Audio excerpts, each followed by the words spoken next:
Greetings and salutations, everyone. My name is Andrew Kirchhoff, and welcome to my YouTube channel. Today, we're talking about my Week 8 wide receiver rankings for the 2020 fantasy football season. On today's episode, we're going to be covering a variety of topics, starting off with some news around the National Football League. We'll talk about player injuries, potential trades that are going to happen, and all things regarding that going into Week 8 that are definitely going to be important for your lineups. Then after that, of course, we'll cover wide receiver matchups, talking about which defenses are giving up the most points to opposing wide receivers thus far this season on average in a half PPR scoring format. After we cover matchups, we'll talk about my top 36 wide receiver rankings on the week. Again, if you're looking for a specific wide receiver, you can go down into the description of the video and find the timestamps there. Again, rankings are subject to change. We will, as the week progresses, change our rankings. If you want to stop by Sunday morning, 8 a.m. to 10 a.m. Pacific Standard Time, we will be conducting our Sunday morning live streams. Kick off with Kirchhoff. We'll have updated rankings, all that kind of jazz for those of you who are interested. Outside of that, make sure when you're down there in the description of the video, looking at timestamps. First and foremost, you subscribe to the channel. We just recently hit 32,000. I cannot thank you guys enough. We're on to 33K. My Dodgers picked up a World Series win, so we're feeling pretty good over here. The Lakers and Dodgers picking up some W's as of late in the big dance, so we're loving that. But either way, let's get to 33,000. I would really appreciate that. Again, make sure you guys smash the like button every time. If we can get past 1,000, 2,000 likes every single video, it really does make a difference here and helps out a lot. Also, for those of you who perhaps missed it on yesterday's episode, we just recently launched a public Discord for this community. So for those of you who are interested in joining, the link is down in the description within the first 3 lines. So go ahead and click that. Even if you don't have an account, if you're not familiar with Discord, you can go check out yesterday's video. I have a lot of instructions regarding joining and all that kind of stuff. It's pretty easy to join. Yesterday, I was in a conversation with 20 people, just talking fantasy, answering questions, chopping it up. So for those of you who are interested, we're going to be doing more and more community events over the weeks. I'm just beginning to grow this thing. So again, join and join the community. Should be awesome. All right, I'm ready to go. Hopefully you guys are ready. Week 8 wide receivers. Let's talk about some news around the National Football League. Starting off with one of the bigger wide receiver names. Of course, we do have the Washington football team, the Houston Texans, the Jacksonville Jaguars, and the Arizona Cardinals all on bye week this week. But a couple of the names that we wanted to throw out and kind of keep our eye on. Michael Thomas did not practice earlier today. That is something to obviously keep your eye on because he's a pretty important wide receiver. Will Fuller's name has been thrown around over the last couple hours for today by a reporter from Houston saying that the Green Bay Packers are interested in trading for him. That would be incredible. Either outside of that, in terms of other injuries, Joe Mixon didn't practice today. Mark Ingram didn't practice today. Aaron Jones didn't practice today. Phillip Lindsay's still out with concussion. So is Andy Dalton. I think also, Allen Robinson, who we'll mention a little bit later today, he is still in the league's concussion protocol. Of course, we're keeping an eye on him. Hopefully, he'll be ready to play this upcoming weekend against New Orleans secondary, which again is giving up a lot of points to opposing wide receivers. So those are some of the injuries we, of course, got to keep our eye out on. There are players that are being traded left, right, and center, like Carlos Dunlap, defensive end for the Bengals. He went to the Seattle Seahawks. I know Everson Griffin for the Dallas Cowboys got traded to the Lions yesterday. So there's a lot of pieces moving. There's going to be a lot of shifts and a lot of changes coming in the next coming days. So it's exciting to watch. So either way, we should be good to go there. Hopefully that covers everything injury-wise going into Week 8 for all the positions. Now, of course, on yesterday's video, I did mention Christian McCaffrey potentially playing. We're going to have to just wait and see. I'm not holding my breath. I was hoping that he'd potentially play. If he doesn't, we can move Mike Davis into the top 12 rankings at the running back position, as well as Carlos Hyde. He is dealing with a hamstring injury. So if him and Chris Carson are both potentially going to miss this week, obviously I'm going to have to downgrade that position. The starting running back of the Seattle Seahawks would then become DJ Dallas, the rookie running back, because Carson, Hyde, and Travis Homer are all dealing with injuries. So if in fact those 3 guys are all out, DJ Dallas got to pick up. Okay, we're covering that. We're good to go. Let's talk about some matchups at the wide receiver position going into Week 8 of the fantasy football season. Talking about the teams that are giving up the most points to opposing wide receivers, of course, far and away, the Seattle Seahawks have been doing their best to just give points freely. I mean, DeAndre Hopkins, even Larry Fitzgerald, Christian Kirk had a 2-touchdown receiving game. They were absolutely torching that secondary. And yes, even though Deebo Samuel is going to be out, I really do think that Brandon Aiyuk was the number 1 wide receiver pickup for this upcoming week for a reason, because of the incredible matchup on hand against the Seattle Seahawks secondary.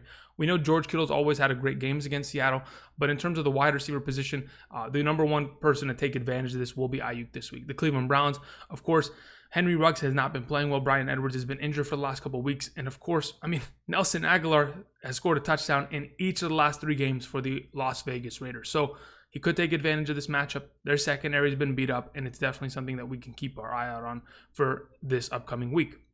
the Minnesota Vikings playing against the Green Bay Packers. The last time the Green Bay Packers played against Minnesota, it was a little bit of a one-sided matchup to say the very least. Aaron Rodgers came out firing on all cylinders. Him and Davante Adams combined for, a boatload of points to say the very least. So I think they'll be able to take advantage of that again. The Cincinnati Bengals and their high-powered passing attack with 3 solid receivers with Boyd, Higgins, and A.J. Green finally getting back into the mix, playing against that Tennessee secondary. That, in my eyes, is a very advantageous matchup. Of course, Atlanta's secondary has been horrible. You want to play anybody against the Dallas Cowboys. Houston's on a bye week. The Detroit Lions secondary, I don't know how much we're going to be able to see Phillip Rivers and maybe Zach Pascal, Marcus Johnson to be able to take advantage of that, because I know T.Y. Hilton's completely AFK. But either way, those are the best matchups for the wide receiver position going into this upcoming week. In terms of the tougher matchups, we don't have to worry about the Washington football team and their secondary locking down wide receivers, but the Los Angeles Rams, they take on Tua and that Dolphins attack. I don't even know if DeVante Parker is even healthy. That is a huge question mark. Regardless, he's probably going to be covered by Jalen Ramsey. And what we just saw Allen Robinson have to deal with last week, it's just not fun for number 1 wide receivers against that defense. Of course, the Chicago Bears, they take on whatever wide receivers are healthy for the New Orleans Saints. It probably won't be Michael Thomas. Traquan Smith hasn't done anything. Maybe Marquez Callaway is going to be the number 1 there, but he's going to probably sit in the slot. So nothing to worry about there. Kansas City will dominate the Jets. The Carolina Panthers they're going to get beat up a little bit. I know they don't give up a lot of points, but Julio and Calvin Ridley, maybe a little bit of Russell Gage, they'll take care of that. Either way, just to give you some perspective as to which teams aren't giving up any points to opposing wide receivers this season. Now that we've covered that, we can go ahead and talk about my top 36 wide receiver rankings. If you made it this far, and again, haven't clicked that like button, please do me the favor, click that like button. It really does help out a lot.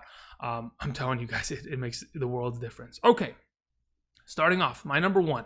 I know I've had DeAndre Hopkins here for the last couple weeks, but he's on a bye week. So the next man up is, of course, Davante Adams. The fact that Davante Adams had a 13-catch, 196 receiving yard game with 2 receiving touchdowns this past weekend just kind of leads me to believe, well, he's back. He's healthy. He's ready to go. We don't really have to worry about him. Of course, Aaron Rodgers is going to continue to have to rely upon Davante Adams, because until Allen Lazard comes back, until Aaron Jones is fully ready to go, they're going to be playing against secondaries like Houston, like Minnesota this upcoming week, that aren't up to the task. Again, they're giving up the 3rd most points to opposing wide receivers. In week 1, Davante Adams had one of these huge performances as well. He always plays well against that secondary. They're beat up. They're inexperienced. It just seems like an automatic play, and that's why we're starting Davante Adams as our number 1. Moving on to our number 2, we have ourselves A.J. Brown.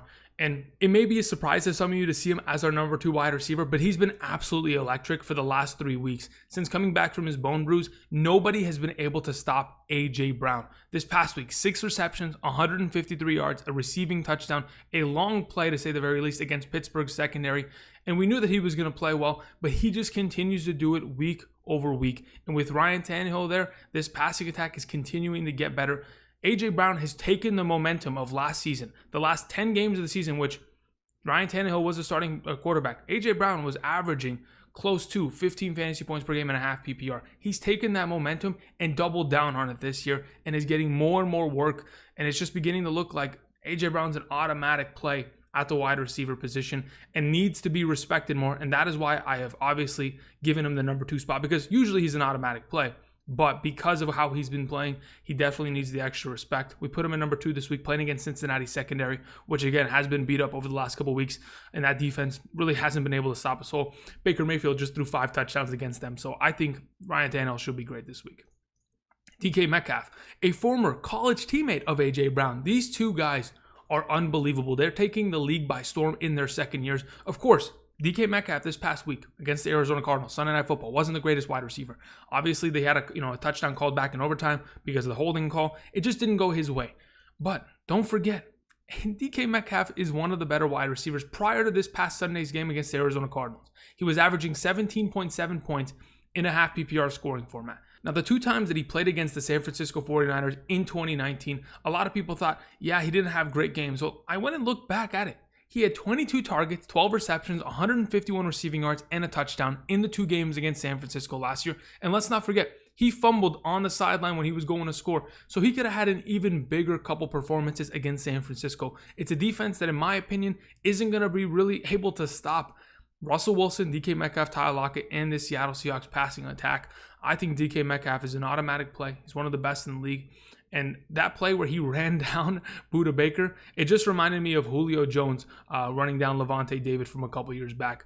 And he's kind of turning into the Julio of that team. Regardless, he's my number 3. Number 4 is Adam Thielen. Now, Adam Thielen, of course, a lot of things are going in the right direction for Adam Thielen. The fact that he has 7 receiving touchdowns and he's tied for number 1 in the National Football League in receiving touchdowns as of right now, that is an incredible stat. He's coming off the bye week, should be fully healthy, ready to go.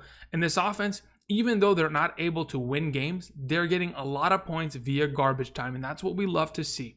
Now, week 1, played against Green Bay, plays against Green Bay again this week, but in week 1, had himself 6 catches for 110 yards and 2 receiving touchdowns. Fantastic. We love to see it. In 3 out of the last 4 contests that he's played against the Green Bay Packers, he's had over 100 yards in 3 of those games. Fantastic. We love to see it.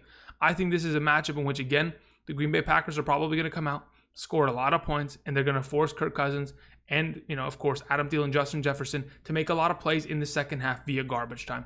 I think that'll just continue to help Adam Thielen and his overall fantasy productivity.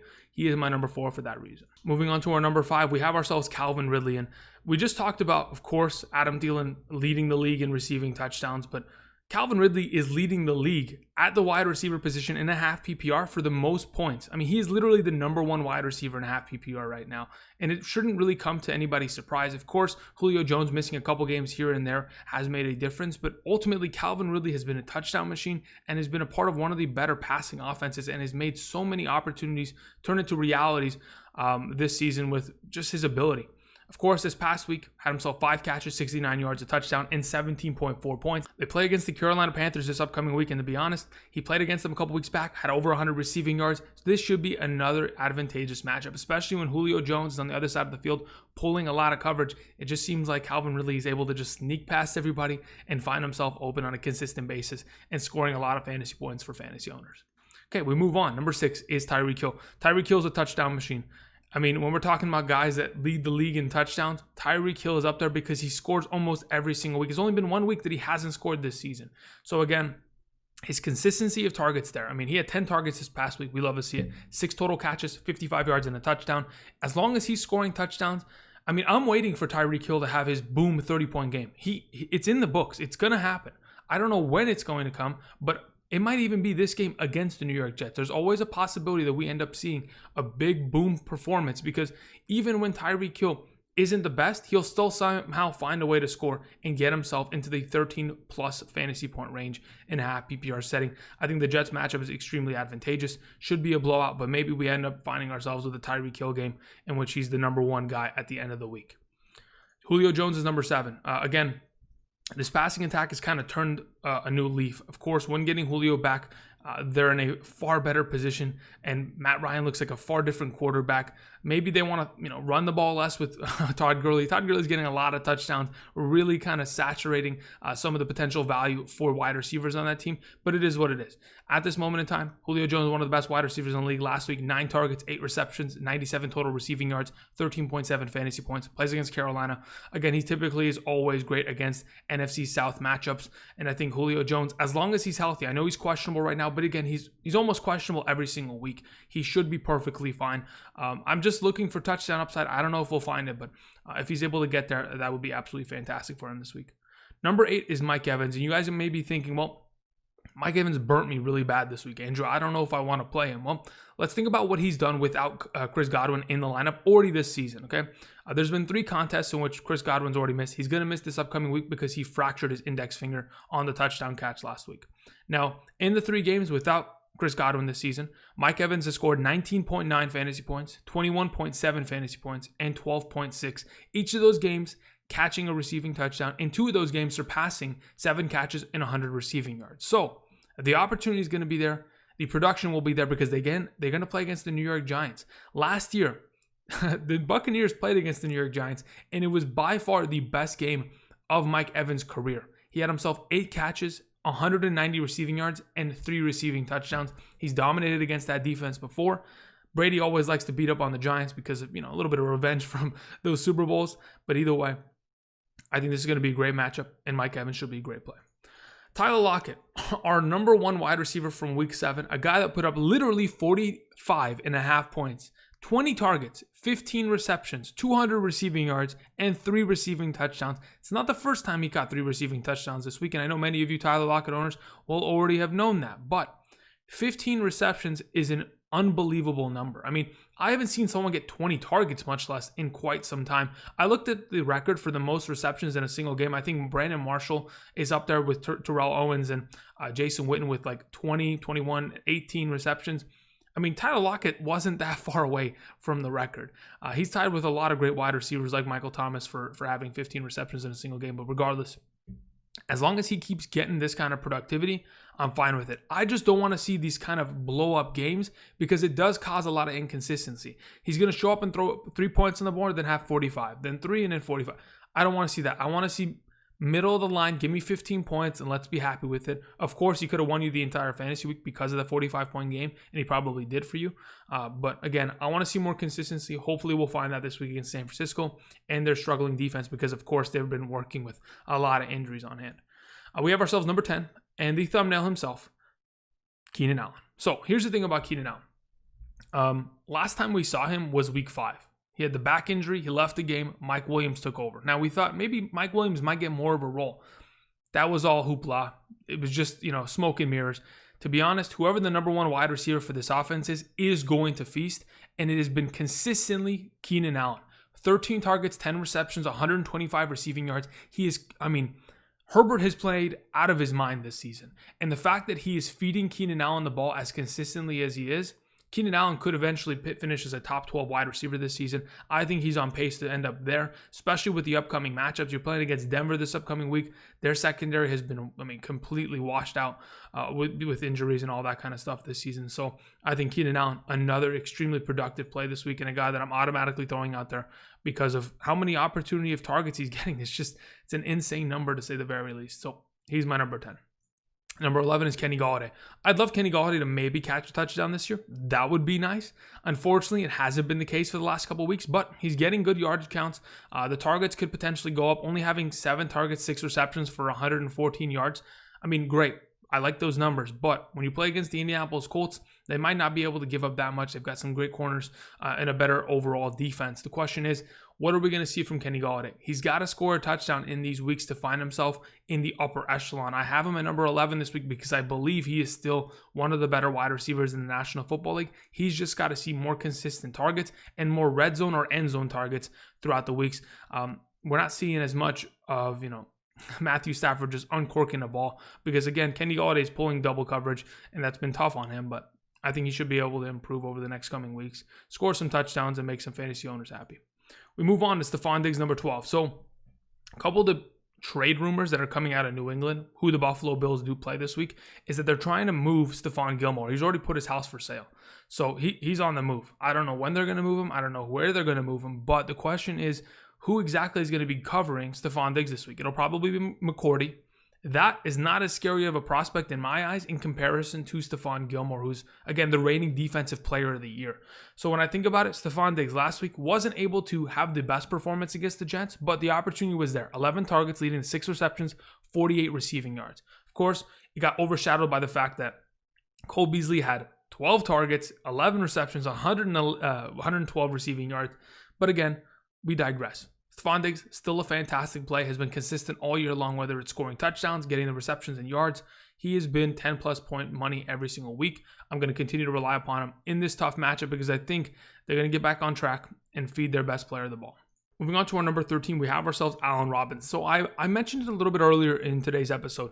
If, in fact, Allen Robinson is going to be in the concussion protocol and miss this upcoming week, of course, we're going to sit him. And I don't really want to play any other Bears wide receivers. But if he's ready to go and he's going to play against the New Orleans Saints secondary, again, we've seen a lot of wide receivers have really great weeks against them as of late. DJ Moore this past week, even Robby Anderson had a good week. The game prior, week 5, prior to the bye week, Mike Williams went off for 100 yards and 2 touchdowns against that secondary. They have struggled heavily against wide receivers this season. And if Allen Robinson's ready to go, he is the only hope for this Bears offense, in my opinion, especially considering how good New Orleans is at stopping the run. David Montgomery will be disappearing. So it'll be Nick Foles and Allen Robinson versus that entire defense. I think they'll still be able to get it done. And if, in fact, He's ready to play. He's my number 13 for this upcoming week. Moving on. Speaking of DJ Moore having a fantastic performance against New Orleans this past week, he had a great game. Of course, his target count wasn't the best, but 5 targets, 4 receptions, 93 receiving yards, 2 touchdowns. Now, like I mentioned last week, DJ Moore in 2019, the one game he played against New Orleans, had 2 touchdowns, over 100 receiving yards. He did it again this past week. It's a beautiful number to see. A lot of people have kind of shut down the idea of wanting to play DJ Moore because he didn't start off hot in the first month of the season. Right now, DJ Moore in a half PPR is the number 13 overall wide receiver. So let's put some respect on his name, right? Let's not think, DJ Moore, he's inconsistent. That was a matter of, okay, new quarterback, new offensive system, not as much chemistry. Now we're beginning to, kind of build that chemistry. You play against the Atlanta Falcons. You played in week 5. It wasn't too long ago. Even then, DJ Moore had a big game, scored a touchdown, and once again has an opportunity on hand to once again ball out against that defense. I think he'll be able to do so. Let's put some respect on DJ Moore's name. Again, he has produced and he's getting to the point of being that top 12 candidate for the rest of the year. Hopefully, back then when I talked about potentially trading for him in week 4, y'all listened, y'all picked him up. So either way, should be good to go. Moving on to our number 15, we have another exciting young wide receiver, rookie wide receiver, Justin Jefferson. So here's the thing. Of course, they're coming off the bye week in week 7, but Justin Jefferson prior to the bye week, in 3 out of the last 4 games, he had himself over 100 receiving yards. He scored 3 touchdowns in the past 3 weeks that he had played and has been absolutely fantastic. So when we think about Justin Jefferson and what his potential is for this upcoming week, I think, all right, if we're going to have ourselves a shootout against the Green Bay Packers, it may be a little bit different than week 1 in which we didn't see very much of a presence from Justin Jefferson. He's gotten more and more opportunity, comfort, and a chemistry with Kirk Cousins over the last couple of weeks. And it just seems to me that he has to be an automatic play every single game from here on out. Unless something changes, unless they stop going to him, unless he starts seeing less and less targets over the weeks, it just seems like Justin Jefferson has got so much upside in a given week. And that's why he sits at number 15 this upcoming week against Green Bay secondary. Yeah, they have a great secondary, but again, he's always going to see the number 2 cornerback on every single team because of Adam Thielen. Should be great. I think Justin Jefferson is a great play this week. Robby Anderson. So we bring up another Carolina Panthers wide receiver, and not by accident. Again, they're playing against the Atlanta Falcons. They give up the 5th most points to opposing wide receivers. Robby Anderson right now is number 2 in the National Football League in receiving yards. A lot of people would not have thought that prior to the season. I definitely didn't guess it because I thought, oh, okay, Robby Anderson, not that good of a wide receiver. It was just Adam Gase holding him down, and he's been absolutely fantastic this season. He finishes here as my number 16 wide receiver because I think, of course, the matchup is extremely advantageous. He's seeing even more targets than DJ Moore, getting similar opportunities. Of course, hasn't scored a touchdown in a couple weeks, but I'm not worried about that. I think his upside in terms of yardage, receptions, is always going to give him a safe floor. The touchdown, one of the hardest, if not the most difficult metric to predict in fantasy football. That's just going to come and go. If it ends up happening this week, even better for him. Either way, I think he's an extremely valuable play and a consistent play at 16. We have ourselves Diontae Johnson at 17. Now, I thought about Diontae Johnson a lot this week because he has been unbelievable when he is played and healthy. In the 3 games that Diontae Johnson has played full contests, he has garnered 38 total targets. We talked about it a couple weeks ago, or was it last week, with Jamison Crowder. Jamison Crowder averaging 11 targets per game when he's healthy. Diontae Johnson's averaging even more. And as it currently stands, scoring 2 touchdowns against that Tennessee defense, having himself, 15 targets? Oh my God. He had 15 targets when Juju on the other side of the field was pulling 14 targets. Just imagine the kind of value this offense presents. I know they play against the Baltimore Ravens, but if this is going to be the number 1 wide receiver for the Pittsburgh Steelers, then I 100% need to start him every single week, regardless of the matchup. I think, yes, Baltimore's defense is scary. Marcus Peters, Marlon Humphreys, those kind of guys are threatening. But, even Terry McLaurin a couple weeks back was able to go for over 100 yards against that defense. So I'm not 100% certain if it's a thing that we need to worry about. I think as long as the quarterback and the wide receiver tandem are ready to go, they should have a foolproof opportunity to produce. And I think Diontae Johnson deserves the respect now that he's proven to me that he's healthy and ready to go. Number 17 is a great spot for him. Number 18, another wide receiver that in my opinion needed more respect. And perhaps many of you in the comment section were like, Andrew, where's Tyler Boyd's respect? Because yes, Tyler Boyd had an incredible week. He put up some disgusting numbers. had himself 11 receptions on 13 targets, 101 receiving yards, and a receiving touchdown, 22.24 fantasy points. You might be wondering, how did he get 2.4 fantasy points at the end there? 0.24. He threw a pass for about 16 yards, so good day on him. Either way, the whole point was, as of right now, they play against the Tennessee Titans. That defense, not great. But on top of that fact, he's the number 12 wide receiver in fantasy half PPR right now. I know this big performance from this past Sunday makes a huge difference, but Tyler Boyd has been playing out of his mind. I mean, he was a 1,000-yard wide receiver in 2018 and in 2019 with Andy Dalton. You bring in Joe Burrow, you're passing the ball almost 70% of the time every single game. It just continues to lean in his direction. I think Tyler Boyd going forward, is a fantastic play and my number 18 on the week. We have ourselves Amari Cooper at 20. Now, Andy Dalton did miss practice today. He's in the concussion protocol. If Ben DiNucci ends up being the starting quarterback for this team, it could be a problem. But they play against Philadelphia, so there is an opportunity there in which we could potentially see Amari Cooper still get his consistent targets. Over the last 2 weeks, he's been the only relevant wide receiver for the Dallas Cowboys. This past week, 7 targets, caught all 7 of them for 7 receptions, 80 receiving yards, 12 fantasy points and a half PPR.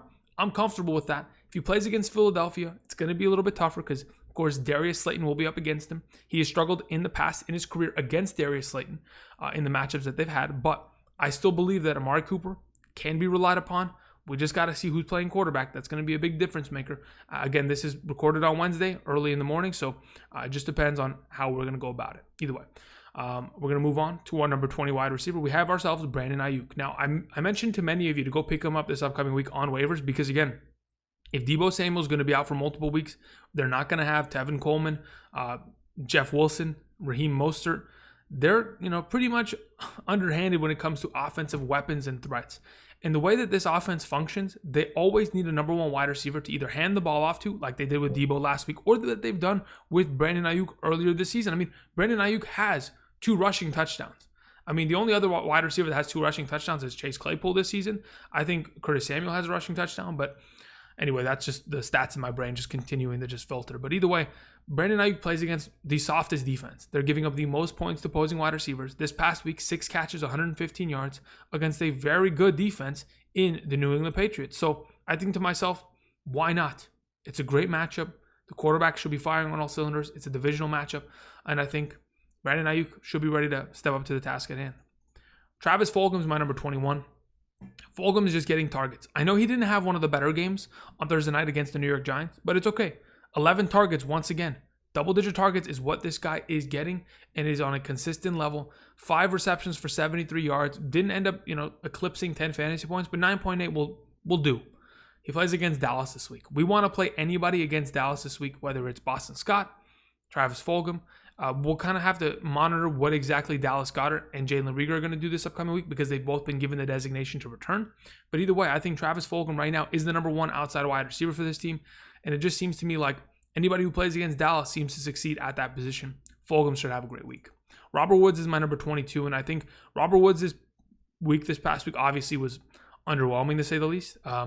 Having 4 points, fumbled the ball, giving up a touchdown to the Bears. It doesn't sit well with me. But to put it in perspective, that was his worst performance on the week, or on the year, Robert Woods has only put up less than 10 points twice this year in the first 7 weeks of the season. So he's had 5 great performances that we're perfectly happy with, and then he's had, 2 performances that were middling and pretty unfortunate. But I think as the weeks will progress, we're going to have to see more and more opportunity from Robert Woods given to him. Because, again, if we're going to see more Josh Reynolds and Malcolm Brown and Gerald Everett stealing touchdowns, so be it. But I don't think that's going to be the consistent player for this team. I think Robert Woods should get back into the groove of things. I know, last week it just wasn't it for him. But I think he'll get back on track. He should be perfectly fine this upcoming week. As my number 22. All right, number 23 is T. Higgins, another Cincinnati Bengals wide receiver. I just got to put more respect on their names. I mean, I just completely have overlooked them and to an extent undervalued their potential on a weekly basis. The fact that T. Higgins is consistently getting targets, getting over 50 receiving yards every single game for like the last 5+ weeks. This last week had 71 receiving yards and a touchdown. Plays against Tennessee secondary, which isn't great.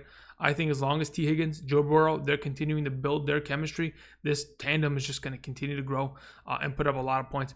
As long as this offense is throwing the ball 40 plus times a game, which they should continue to do so. I honestly still think that Boyd, Higgins, and AJ Green can all be sustainable wide receivers. We'll talk about Green in a little bit, but T. Higgins, again, is an automatic start this week as my number 23. This is the highest he's been on my rankings, and hopefully he'll continue to rise as a rookie wide receiver. Juju is my number 24. I think this last week's performance could be an outlier. 14 targets, 9 receptions, 85 receiving yards. That's a pretty big number there. 14 targets. And especially considering, like I mentioned earlier, he was opposite of Diontae Johnson, who hauled in 15 targets. It makes me think, okay, maybe these guys are probably going to get 9 targets, maybe 8 targets in a given week comfortably. But if he can get those kind of numbers, he's going to find production. I think touchdown upside, it will always kind of fluctuate within this offense because there are so many mouths to feed. But regardless, I still think that there is a very good opportunity that Juju Smith-Schuster could be back in the mix of things, getting more opportunity, and really shutting up the critics and letting everybody know, hey, you know what? If we win, it doesn't matter, but I'll step up whenever my team needs me to do so. He's my number 24 this week because I think he will be playing well against Baltimore secondary. CeeDee Lamb is my number 25.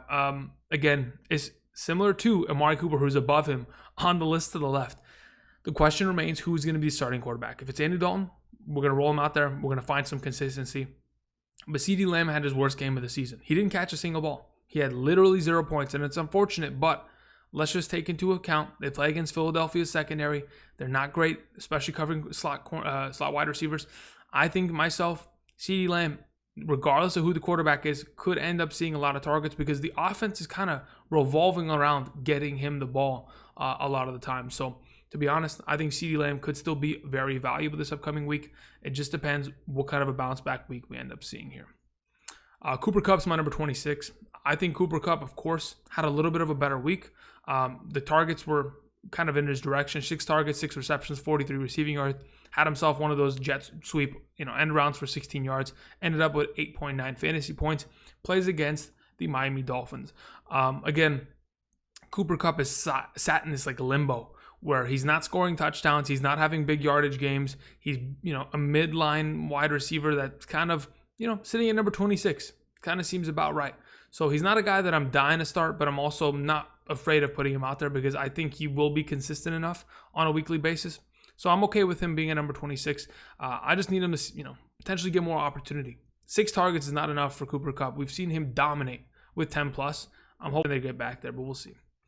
Corey Davis is my number 27. So here's the thing about Corey Davis. Of course, we have A.J. Brown as number 2, but because A.J. Brown is just solo pulling 2-3 people to his side of the field because he is dominating, it's going to have to at least help Corey Davis more and more. Corey Davis this season, when healthy and playing, he's been averaging 10 fantasy points per game, half PPR. So, of course, he's got the opportunity. He's got the production. He got the targets last week. 10 total targets, 6 receptions, 35 receiving yards. Of course, the yards weren't great, but had himself a receiving touchdown down in the red zone. Great numbers. Of course, if he continues to build on it, Corey Davis could have another resurging here this year and kind of pick up where he left off prior to the COVID situation. Cole Beasley is my number 28. Again, like I mentioned in relation to Stefon Diggs. Last week, Cole Beasley outshined everybody in that offense, but it wasn't hard to do considering how bad everybody else played. Cole Beasley, 12 targets, 11 receptions, 112 receiving yards, 16.7 fantasy points. Plays against New England this upcoming week. I've seen slot wide receivers dominate against New England, going back to Hunter Renfrow earlier this season. There's always a potential that defenses could go ahead and take an advantage against these guys. Again, if New England is deciding to pretty much sell everybody, ship Gilmore, and start tanking because they're trying to rebuild, this could just continue to bode well for this offense. John Brown hasn't looked healthy in the last couple of weeks. Might not play again this week. Cole Beasley continuing to step up. He is my number 28. We have ourselves number 29, Marquise Brown. Again, Pittsburgh secondary, not one of the best. They do give up points to number 1 wide receivers. In fact, let's go ahead and read these. In the last couple of weeks against number 1 wide receivers, A.J. Brown, 6 catches, 153 yards, and a touchdown this past week. The week prior to that, Travis Fulgham had himself 10 catches, 152 yards, and a touchdown. The week before that, Will Fuller, 4 catches, 54 yards, and a touchdown. And then in week 1, Darius Slayton, 6 catches, 102 yards, and 2 touchdowns. So, number 1 wide receivers versus Pittsburgh Steelers is a great pickup and play. If in fact Marquise Brown is available, I don't mind it. But understand the give and take, the volatility of a wide receiver like this. He either puts up 4 points or puts up plus 14 points. There's no middle ground. If you find middle ground with Marquise Brown, you're very lucky, because typically that's not what you're going to find from a wide receiver like this. He hasn't gotten to the Tyreek Hill point where he's consistently scoring touchdowns every single week and can be a guy that went from being a volatile, sketchy wide receiver to being a consistent play. So until he ends up there, I leave him at 29 because I like the upside. All right, we have number 30, Jarvis Landry. So with Odell Beckham going to be out for the rest of the season with the ACL, it kind of points in the direction of Jarvis Landry. You are the veteran. You are the guy that finishes the number 13 overall wide receiver half PPR last season. You're a guy that has been a wide receiver one in the past. You are probably the first and foremost leader in that voice of the offense right now. So what exactly are we going to see from Jarvis Landry? I think we kind of get back to the days of maybe sending him 10 targets. Honestly, I know the offense isn't built around that, and it's really predicated on running the ball, feeding tight ends, and moving the ball that way. But I still think that Jarvis Landry, with the most experience amongst all wide receivers in that team, really should have an opportunity to step up and make some plays. He's just got to be fully healthy. If he's healthy, I know he's dealing with that rib injury. If he's healthy and ready to go, he's still dealing with that hip injury as well. He could have a really good week here against Las Vegas. Again, Chris Godwin had himself a great week in the slot against them last week. So there's an opportunity for Jarvis Landry to take over. DeVante Parker is my number 31, and I think DeVante Parker, if he's healthy, ready to go, with Tua, is obviously going to be the number one receiving option. But the question remains, what are we going to see against the Los Angeles Rams? Probably going to get Ramsey. He's probably going to be, bottled up for majority of the game. I'm not too excited about it. I know DeVante Parker has played against guys like Stephon Gilmore and had over 100 receiving yards and 8 catches against top-tier guys like that in the past. I'm just thinking, there's probably a possibility that he gets shut down this week, but I'm going to leave out the possibility that maybe Tua's a different animal, but the same beast, if you know what I mean. Thank you, Kobe. But either way, I think DeVante Parker could end up being somewhat relevant this week. I'm just floating it out there. We'll see as the week progresses if he's healthy and ready to go. AJ Green's my number 32. In the last 2 weeks, AJ Green has seen, I think, 11 targets and 13 targets. Those kind of numbers are fantastic. Of course, this past weekend against Cleveland, saw the best work in terms of opportunity and delivered production. 7 catches for 82 receiving yards. If, in fact, this offense is going to throw the ball as much as they are, AJ Green will eventually find himself some success. I think Tennessee's defense is not good enough to be able to bottle up a guy like this, especially with the other threats on the field kind of spreading them thin. So AJ Green, number 32, not bad at it. Nelson Agholor is my number 33. Again, Cleveland Browns are giving up, I think, the second or third most points to opposing wide receivers thus far this season. Second most, excuse me. As of right now, Nelson Agholor scored a touchdown each of the last 3 weeks. This last week saw the most targets this season with 9 total targets, 5 receptions, 107 receiving yards, and a touchdown against Tampa Bay, which again is a pretty solid defense as of right now. So again, if Nelson Agholor continues to prove himself as the number one receiving option of this team, I don't have any other choice but to play him and trust that he can get it done. We have Greg Ward as my number 34. Again, I mentioned this a little bit earlier in relation to Travis Fulgham. If Jalen Reagor and Dallas Goedert are going to come back and play this week, then we can change this up a little bit. But I still think that Greg Ward, if in fact is going to be the number 2 of this team into this week, just kind of finds himself in a really advantageous position against Dallas. You really want to start all of your players against Dallas if you have the opportunity to do so, whether it's Wentz, Fulgham, Scott, even Richard Rodgers. I don't think Greg Ward kind of knocks himself out of that scenario. Of course, he scored a touchdown to make himself a relevant play last week, but I think he can once again do it again this week. Darius Slayton, again, my issue with Darius Slayton is his incredible inconsistency. It honestly could be Sterling Shepard in this spot. I'm worried about the matchup against Tampa Bay. I think Daniel Jones will be running for his life. I don't think he'll have very much time to be able to just sit in the pocket and throw a deep pass. Maybe that kind of favors the opportunity of Sterling Shepard, but we're just going to have to wait and see because, again, they still do have Golden Tate running in the slot. So they have a lot of receiving options there. I'm going to hope that Darius Slayton can find himself some value this upcoming week. The fact that he's only had 8 targets in the past 2 weeks is a little bit of a sketchy prospect. And also he was dealing with the foot injury, played quick into a Thursday night matchup, maybe wasn't ready and healthy, ready to go. We'll see how this goes either way. We'll leave him at number 35. The last option is Chase Claypool. I have the hope that maybe he's going to figure it out.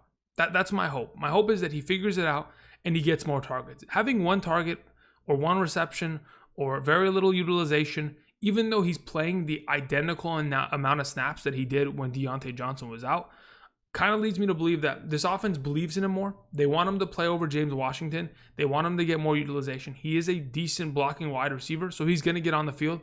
They just got to set up plays for him. If they can do that, I think there's a very good chance that Claypool could be, very valuable, and you could see 3 Pittsburgh Steelers wide receivers have some, pretty relevant value. So either way, those are my top 36 wide receivers. Again, rankings are subject to change. Thank you, everybody, for watching. Again, don't forget, subscribe to the channel, join the community. We're on to 33,000.